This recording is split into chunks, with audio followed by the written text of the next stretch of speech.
Democratic voters keep defying the party establishment. That's the headline from the New York Times by Katie Glueck.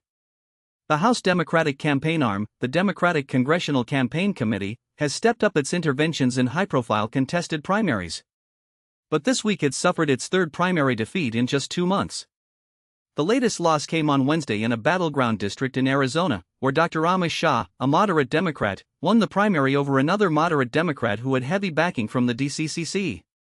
Shah told reporters he wasn't exactly the party's pick, and that he was willing to stand up to the establishment, which he said is what voters in the district want. This marks the third time since June that the committee's preferred candidate has lost a primary.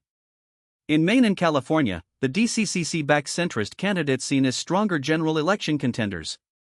In Arizona, the ideological differences between the candidates were less clear, but the outcome was the same: the committee's candidate came up short. The defeats highlight the limits and drawbacks of Washington's attempts to wield influence at a moment of fierce anti-establishment sentiment. Representative Ro Khanna, a California Democrat who has endorsed several left-leaning candidates in contested primaries, said part of the grassroots anger is the perception that the party is too much of a clique controlled by donors, consultants, and insiders. He argued that to reconnect and build trust with the grassroots, the party needs to be clear that it is neutral. The article writes that these defeats freshly illustrate the limits and drawbacks of Washington's attempts to wield influence at a moment of fierce anti-establishment sentiment. But the DCCC's backers say its job this year is not neutrality, it's to regain control of the House of Representatives. Tim Persico, a former executive director of the DCCC, noted that this is hardly the first time the campaign committee has intervened in high-stakes primaries or ruffled feathers.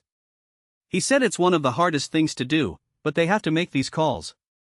Courtney Rice, a spokeswoman for the committee, said decisions to add candidates to the Red to Blue Battlefield program are made in consultation with Democratic officials and local leaders who know the district best. She added that given Democrats' big tent, there isn't always consensus, but the decisions are never made in a vacuum.